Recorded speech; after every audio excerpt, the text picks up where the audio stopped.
At first sight, a Great Lakes vista can evoke adjectives such as jaw-dropping, staggering, or astonishing. Each return visit tends to deliver at least a few moments that can be described as breathtaking, awe-inspiring, or astounding. Before long, you may find yourself hooked, addicted to exploring this captivating place. As you do, you'll marvel at the phenomenal Chicago skyline from the shores of northwest Indiana, and experience up close the flabbergasting might of Niagara Falls from the, let's say, dumbfoundingly beautiful Niagara River. While you're out exploring, you may inadvertently find yourself starting to run low on synonyms and gasoline. It's especially important you don't forget to refill before your fascination with this place leads you down those roads that are less traveled to the areas where the energy of major cities and landmarks starts to give way to an almost eerie sense of seclusion.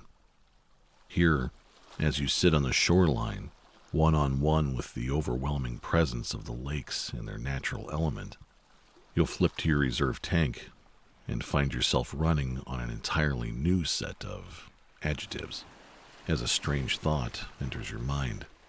Is this place even factual? No, that's not the right word. Is this place bona fide? No. Legitimate? No. Existent? It's close. How about real? Is this place even real? Hello and welcome, my freshwater friends, to episode 20 of the About the Water podcast, an exploration of high strangeness on and around the Great Lakes. Today, we find ourselves up along the very northernmost shores of Lake Michigan, near the town of Nobbinway, Michigan. It's here where the answer to the question, is this place real, may not be as ridiculous as it might sound, as the rhythmic humming of a motorcycle engine on a deserted lakefront highway echoes about the water. Episode 20. Early.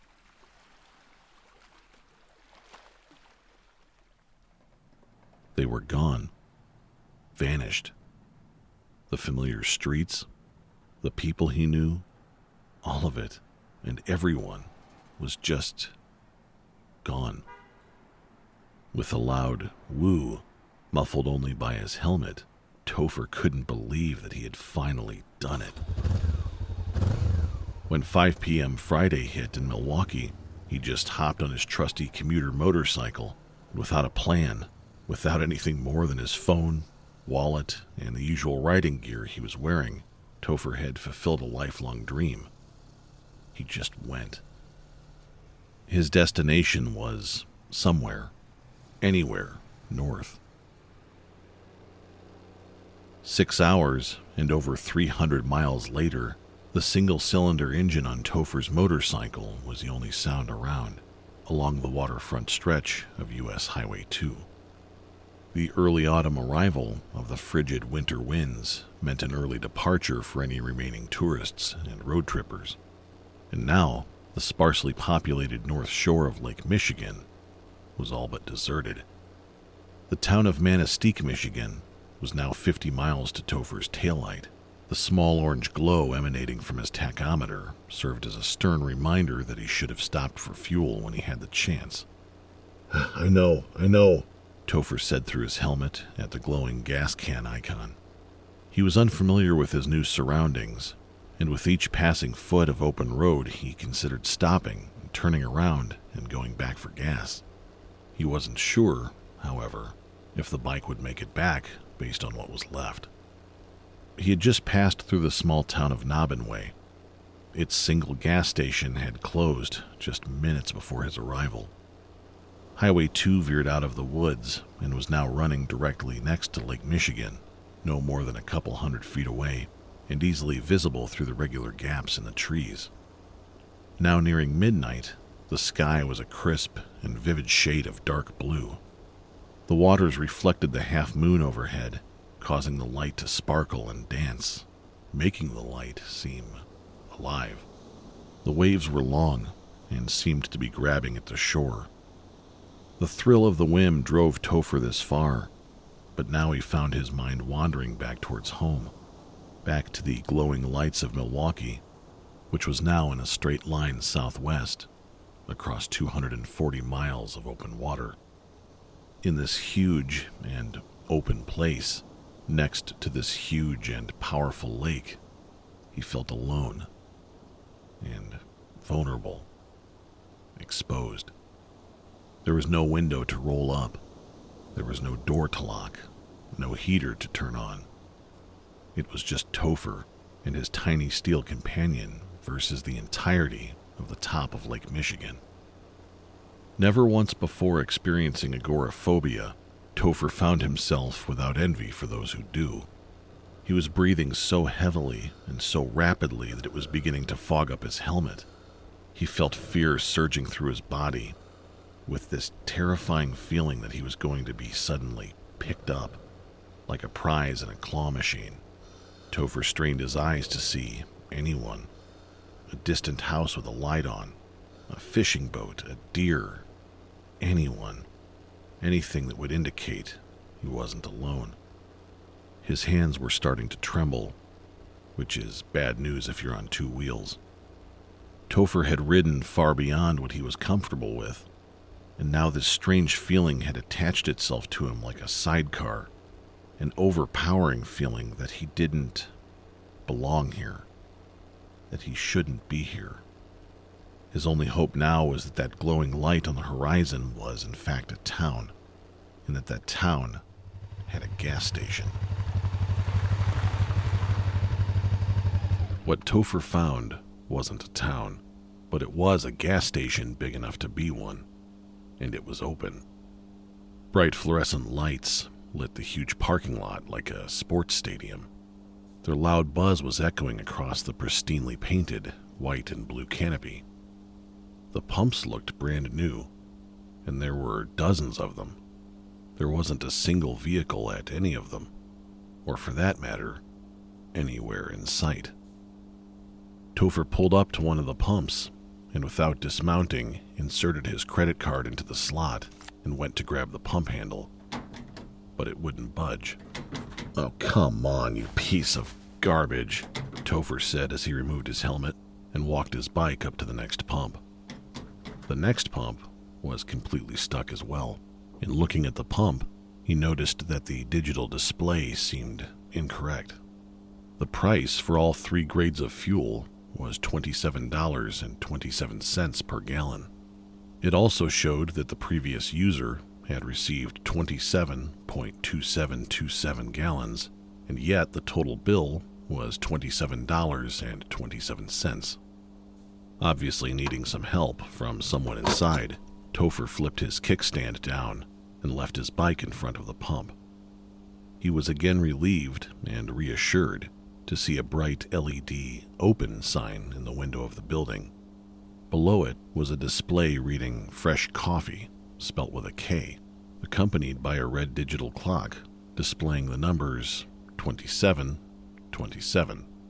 Topher also noticed that all 3 of the lottery jackpot signs had the same numbers as well, a digital 27 in front of the printed word million.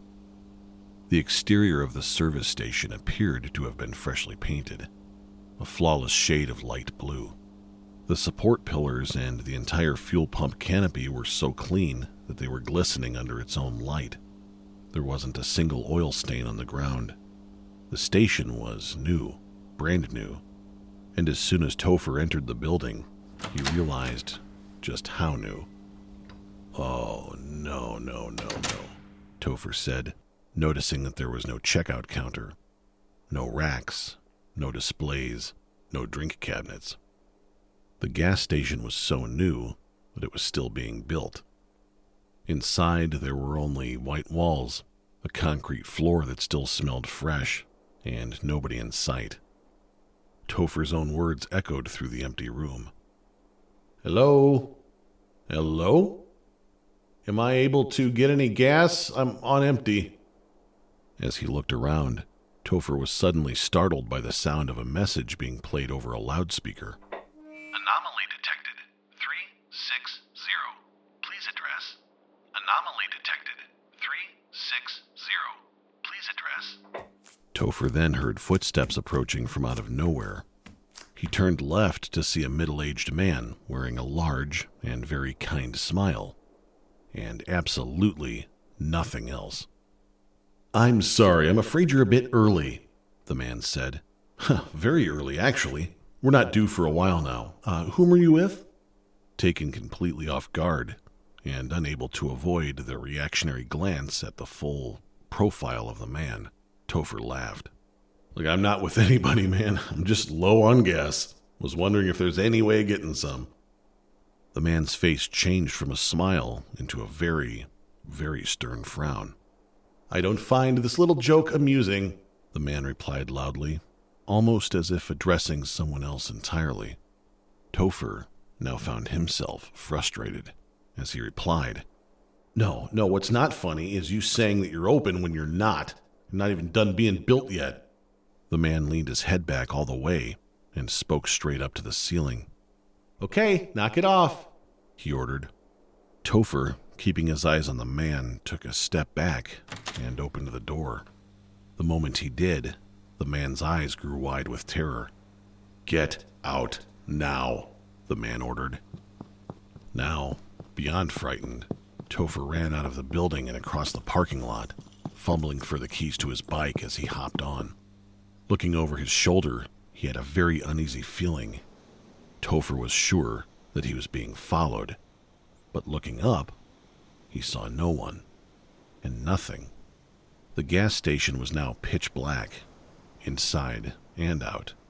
The entire lot had gone dark without him even noticing, and there was no one around.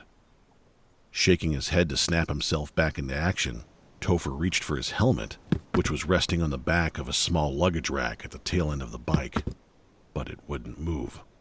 Abandoning the helmet, he turned around and put the keys in the ignition.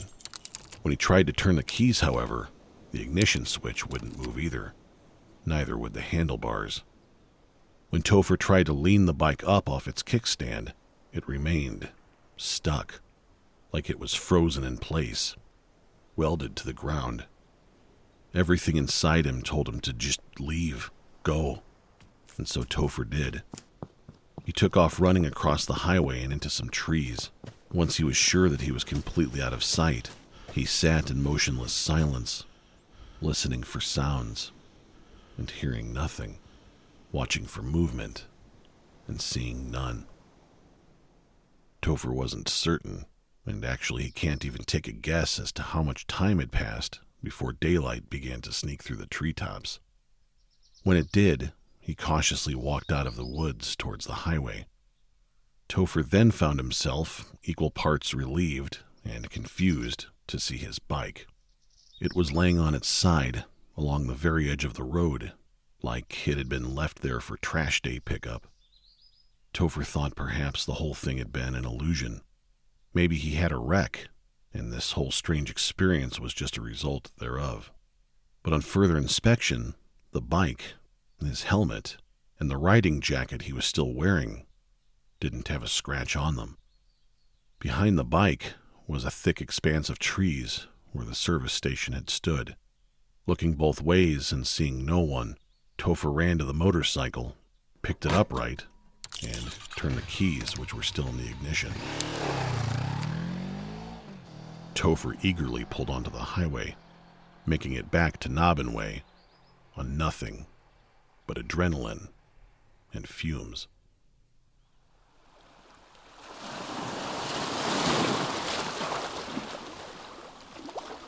Topher shared this story with me over a pasty at a small pie shop in Milwaukee, which was a fitting homage to his journey up north. And as he told me the story, I think that digging into my lunch was the only thing keeping me from blurting out the phrase that was on my mind. Simulation theory. The theory that we're all actually living in a simulated world. As far as what Topher thinks happened, What takes me 2 words to describe just takes him 1. When he was finished with his story, he just looked at me and said, "Matrix." I have to imagine your thoughts are headed in the same direction as those of Topher and myself, right? This theory does hold water, so to speak, in this particular instance of high strangeness. The man who hadn't finished dressing yet, and the service station that wasn't completed yet, were just unfinished lines of code in the pre-programmed world we all live in. The man was just as surprised as you and I were when Topher somehow managed to drive his motorcycle into part of that simulation, or matrix, or whatever you want to call it, that wasn't done rendering yet, or wasn't set to go online yet. In fact, maybe the man in the birthday suit assumed that Topher was there to be a part of that program, a line of code who was simply meant to be an NPC, or an extra, in the illusion. It would then make sense why Topher was told that he was early. So as we try to make sense of this theory, let's pause the program for a moment and analyze some of the strange lines of code that we came across. Topher was greeted with the announcement, "Anomaly detected, 360. According to Topher, who we are left to assume was the anomaly that was being referred to, the gas station entrance was on his right-hand side while he was traveling due east. That puts the front door of the gas station facing north from the inside, or 360 degrees. There's the unusual nature of the gas station itself. It was huge, with dozens of pumps. Even the largest gas stations in that area, most of which are located on a commercial stretch of hotels and restaurants on the west side of St. Ignace, only have a small handful of pumps. The traffic, even in the busy season, just would never demand something like that, to that scale that Topher described. Something of that size just doesn't make any sense there. When I asked Topher, he said he didn't recall any specific brand names on the canopy or on the pumps. Aside from their white appearance, which is standard for most gas stations, and the light blue paint on the building, we're left with very little in the way of details. Topher remains unsure if coffee being spelled with a K in the window is of any significance. At first glance, it's incorrect, but some companies do spell their coffee with a K, and other places will use it as a marketing gimmick. When considering all of the unsettling details, perhaps the most disturbing is the lack of interactivity of the service station itself. One could make the assumption as to why the fuel pump handles wouldn't move. If this bit of code were still being developed, perhaps the pumps only existed aesthetically and not functionally. However, why then would Topher's own motorcycle become fused to the service station, as it seemed to be, only then to be returned and completely functional a few hours later? Topher's best guess is that by removing himself from the bike, he allowed an inanimate object to become part of the new code, so to speak. If this is, in fact, simulation theory that we're looking at, we would be mistaken to look at the bike as real in the first place anyway. Either way, it's just a code, totally capable of glitching out or becoming corrupted. When the gas station itself got apparently deleted, they just left the code that made up the bike behind. And as hard as it is to believe, considering where we've arrived, the more we dig, the stranger things get. Let's take a look at the number 27, which seemed to be a sort of numeric default in this strange world. Spiritually, the number 27 is often associated with wholeness and completeness, and the achievement of one's higher purpose through belief in and trust in universal energies. Or to swap out that very last word, universal programming. And if all this isn't strange enough, mathematically, things get even weirder. The number 27 is considered self-identifying in the number pi, meaning that it occupies the 27th and 28th digits of pi. Pi would lend relevance to the calculation of, or dare we consider the construction of, anything circular. 27 also plays a starring role in the Cayley-Salmon theorem, which states that any smooth cubic surface contains exactly 27 straight lines, all the time, no matter what, no matter how you shape it. Additionally, bosonic M theory is a speculative extension of M theory, which takes it into 27 dimensions. And if it sounds like I know what I'm talking about, that's because I'm trying to speak with authority while reading it off a piece of paper. I tried tirelessly to make sense of what all that means, and here's what I came up with. Universally, you just can't address classic algebraic geometry, or how we look at and measure the shapes of the world around us, without finding that number 27 to be very significant. And the same thing could be said for the number 27 in M theory. M theory is currently our best guess when we try to reconcile gravity with quantum mechanics. Or in other words, it's quite literally the theory of everything. I guess that would make sense if everything is what you're trying to program. And finally, let's trade math for geography. Based on Topher's geographic description, we can expect that the strange occurrence happened about 15 miles east of the center of Nabinway, somewhere near the unincorporated community of Epufue, Michigan, which strangely enough I've been told means a place of rest. This would still have Topher being 6 or 7 miles from the nearest gas station. A little further down the road on Highway 2 is the famed Michigan Mystery Spot, a tourist attraction that's based on an area where surveyors in the 1950s experienced notable equipment malfunctions and anomalies. It's a place hailed by many as being an area where gravity just doesn't seem to work right. Coincidence? Irrelevant factoid? Or just another glitch in our simulation? And with that, thank you sincerely for listening. Here's hoping that whether they be governed by the laws of physics or simple lines of code, that your adventures be as grand, beautiful, and enduring as our Great Lakes. I'll see you about the water.